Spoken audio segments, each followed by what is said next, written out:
Assalamualaikum warahmatullahi wabarakatuh. Waalaikumsalam warahmatullahi wabarakatuh.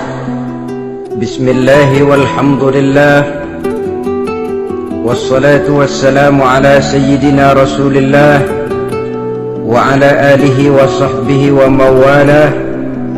La hawla wa la quwwata illa billah, amma ba'd. Saudara-saudara kaum muslimin yang berbahagia, di dalam kehidupan ini kita senantiasa mengambil iktibar, contoh dan teladan dari orang-orang sebelum kita. Itu sebabnya kepada baginda Nabi kita Muhammad sallallahu alaihi wasallam, Allah subhanahu wa ta'ala menjelaskan cerita para nabi sebelum beliau dalam ayat "Tsumma naqussu 'alaika min amba'ir rusuli ma nusabbitu bihi fu'adak."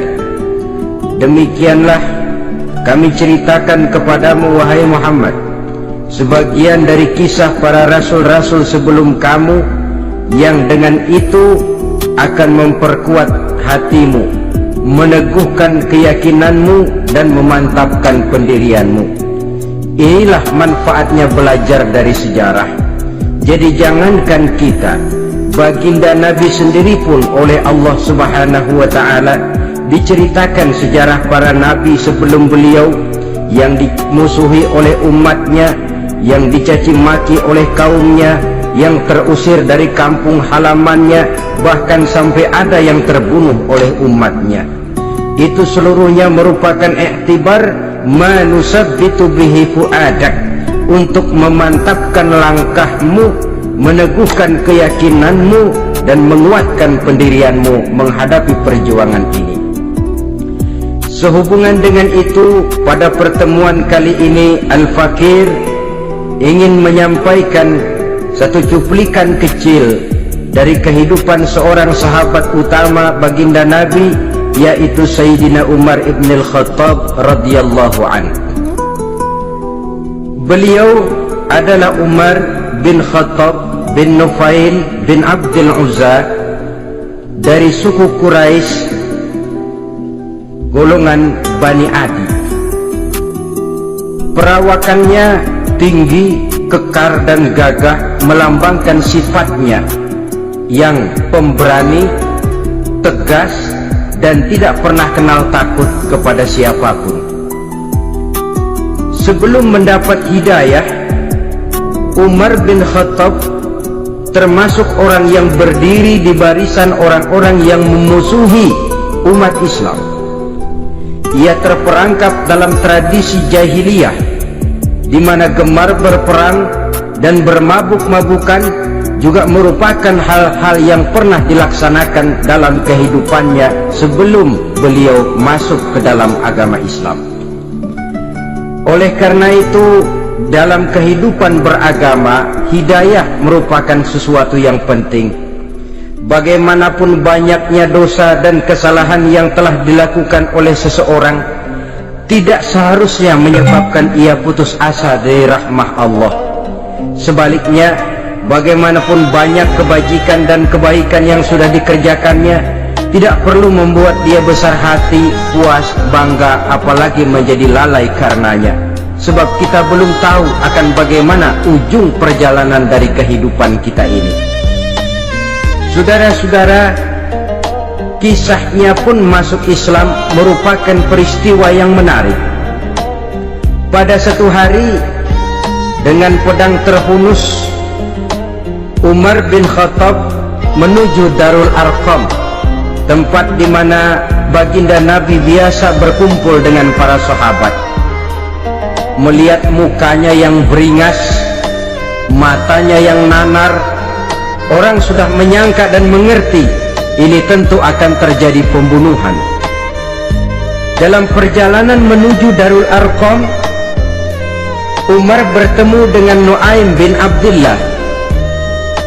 Nuaim bertanya, "Ya Umar, mau kemana ente?"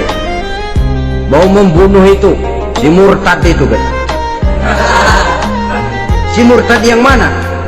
Yang mana lagi? Itu yang memecah belah kita, yang menghina berhala-berhala kita, yang menjelek-jelekkan nenek moyang dan keturunan kita. Siapa lagi kalau bukan Muhammad? Kata Nuaim Umar, nggak salah, tidak salah lagi. Salah Umar. Salah kenapa? Apa kamu nggak malu?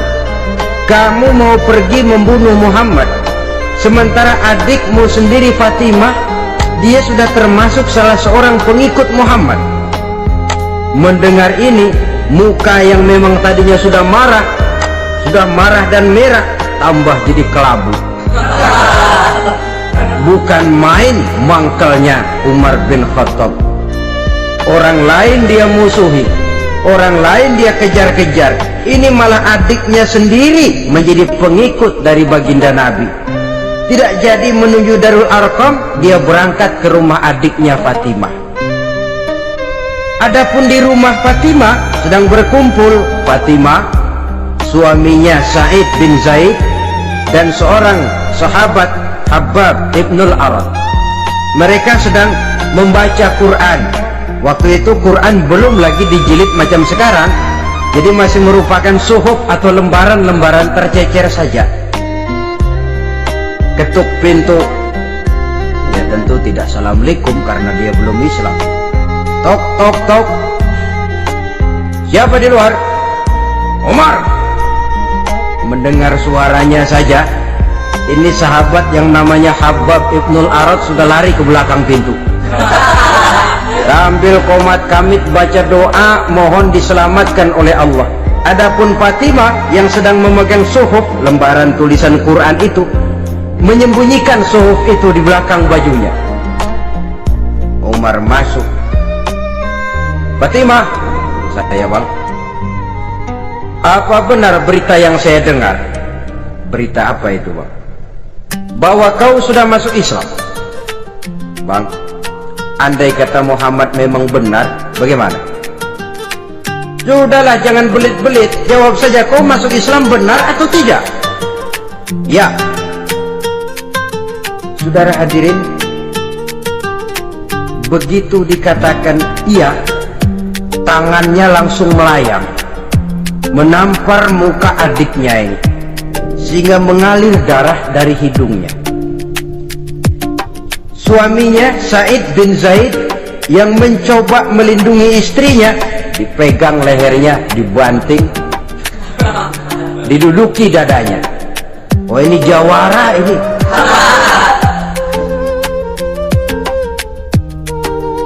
Namun pada saat sedemikian, suara kebenaran terpantul dari mulut Fatimah, adik dari Umar bin Khattab ini. Umar, apakah engkau memukul orang yang bersaksi bahwa tidak ada Tuhan melainkan Allah dan Muhammad Rasulullah? Apakah engkau menganiaya seseorang yang terpanggil untuk mengikuti kebenaran? Manusia macam apa engkau, Umar? Saudara, memang dia orang keras, tapi hatinya mudah menerima kebenaran, sehingga mendengar kalimat adiknya ini tercenung dia sejenak, melongo, bengong kata anak sekarang. Ini kalau tidak karena keyakinan yang mantap, nggak mungkin orang ini, anak adik saya ini bicara macam begini. Umar, mengapa engkau memukul orang yang bersaksi bahwa tidak ada Tuhan melainkan Allah dan Muhammad Rasulullah? Mengapa engkau pukul orang yang mengikuti kebenaran, menerima hidayah dari Allah? Begitu yakin dan mantapnya. Wal ayuhan nas, inni qad wullitu alaikum walastu bi khairikum. Hai manusia, aku telah dipilih menjadi pemimpin kamu, padahal aku bukanlah orang yang terbaik di antara kamu. Kalau tidaklah karena aku melihat keutamaan, keteguhan yang dapat melindungi kalian, berat rasanya aku memikul amanah ini. Sebab apa? Alangkah beratnya menunggu datangnya perhitungan di akhirat nanti terhadap Umar. Ini yang jadi motifnya memegang jabatan khalifah. Sungguh berat bagi Umar menunggu datangnya saat perhitungan, sehingga seolah-olah kalau bisalah jadi Umar bin Khattab saja, jangan jadi khalifah kalau bisa. Tapi moya umat sudah kadang memilih, sehingga benar kalau dalam satu hadis Nabi pernah mengajarkan jangan memberikan satu jabatan kepada orang yang memintanya. Sebab orang kalau sudah minta jabatan, apalagi pakai jilat-jilat, pakai upeti-upeti, tentu ada tendensinya ada batu di balik udang. Kalau udang di balik batu kan mungkin nggak kelihatan, tapi kalau batu di balik udang kelihatan betul itu. Ada maunya, ambisinya. Jangan memberikan satu jabatan kepada orang yang memintanya. Seakan di batinnya Sayyidina Umar menyesali, kenapa Umar nggak jadi Umar saja, kok mau jadi khalifah gitu. Alangkah berat perhitungan buat saya di akhirat nanti. Nah, setelah jadi khalifah, sebagai satu i'tibar, saya akan mencoba mengemukakan beberapa sifatnya yang menonjol untuk pelajaran buat kita semua. Pertama, sikapnya terhadap keluarganya setelah beliau menjadi khalifah. Kedudukan sebagai keluarga Umar bin Khattab bukan merupakan kedudukan istimewa. Itu ditanamkan betul kepada keluarganya. Jangan karena bapakmu khalifah lalu mentang-mentang anak khalifah kau merasa dapat fasilitas, merasa bisa berbuat semau-maumu. Kau harus punya tanggung jawab dan beban moral memberikan contoh yang lebih baik kepada rakyat. Ini yang ditekankan kepada keluarganya. Kalau beliau mau mengeluarkan undang-undang, undang-undang itu lebih dahulu dibicarakan di tengah keluarganya, kumpul anak-anaknya. Ini akan ada undang-undang begini. Siapa di antara kalian mau mentaati, persilakan, yang tidak pun persilakan.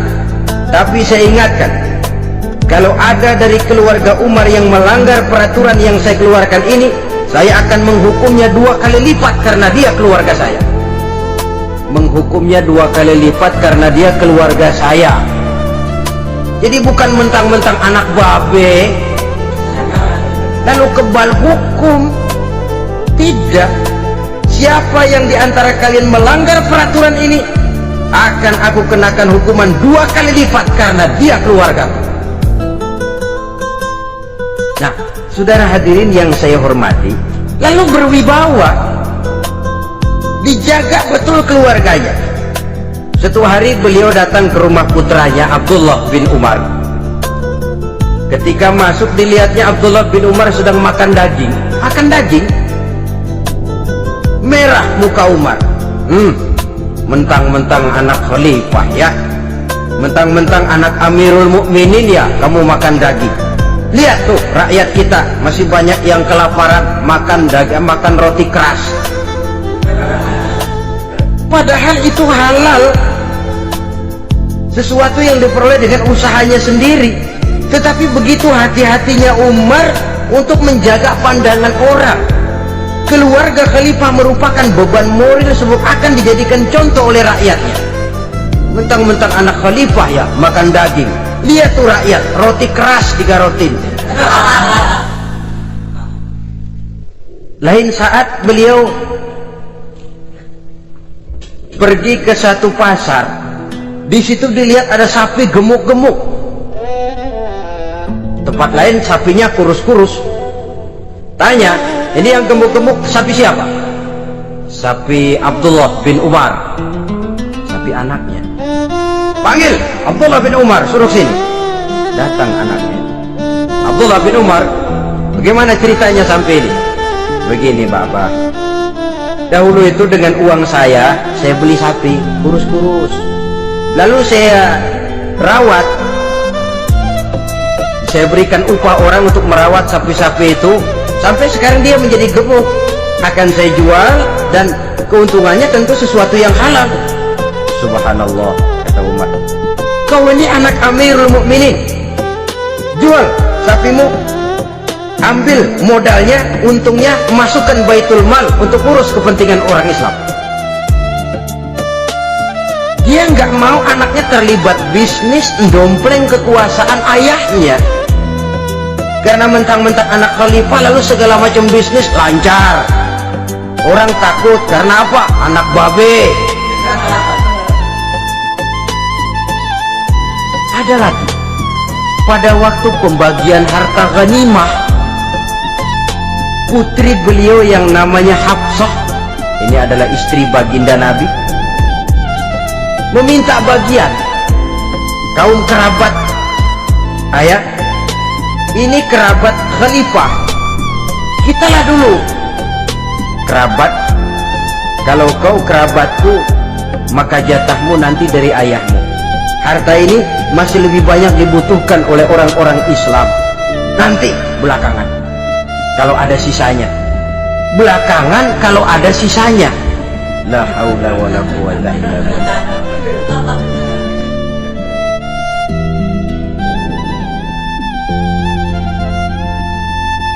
Saudara hadirin, itu terhadap keluarganya.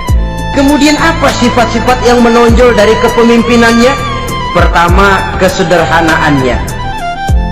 Beliaulah satu-satunya khalifah, Amirul Mukminin, setingkat presiden kalau sekarang, yang punya jubah cuma 2 dan 1 pun punya anaknya. Tambelan lagi. Pernah sholat Jumat terlambat, beliau naik mimbar untuk khutbah, sebelumnya minta maaf dulu. Saudara-saudara, maaf saya terlambat nungguin baju kering. Seorang khalifah nungguin baju kering, sederhana dalam kehidupannya. Mari kita ambil satu cerita lagi. Pada waktu beliau jadi khalifah, yang diangkat jadi gubernur di Mesir adalah Amr bin As. Amr bin As hidupnya lebih mirip kaisar. Istananya besar, pakaiannya bagus-bagus.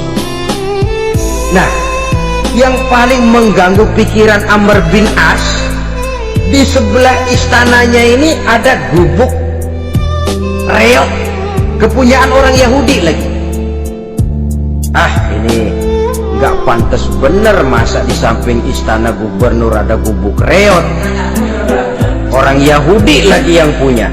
Ini mesti udah bikin saja rencana, panggil dinas tata kota, bikin planning. Di sini mau dibangun masjid, proyek negara.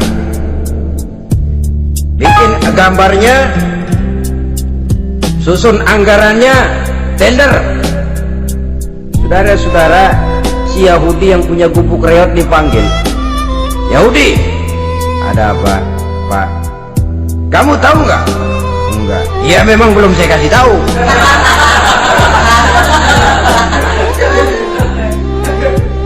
Ada apa, Pak? Itu kamu punya gubuk, tahu? Kena proyek. Proyek apa, Pak? Kami mau bangun masjid besar di situ, dan tidak sesuai ada gubuk reot di samping tempat gubernur. Jadi maksud Bapak, gubukmu, tanah-tanahnya mau saya bebaskan, saya beli. Nggak mau, Pak, saya nggak mau jual. Saya bayar 2 kali lipat. Nggak mau. 3 kali lipat, 6 kali lipat juga nggak mau, Pak.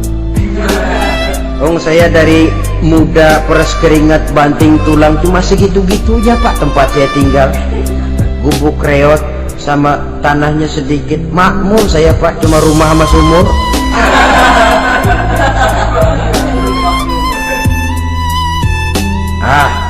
Ini Yahudi kelewatan juga.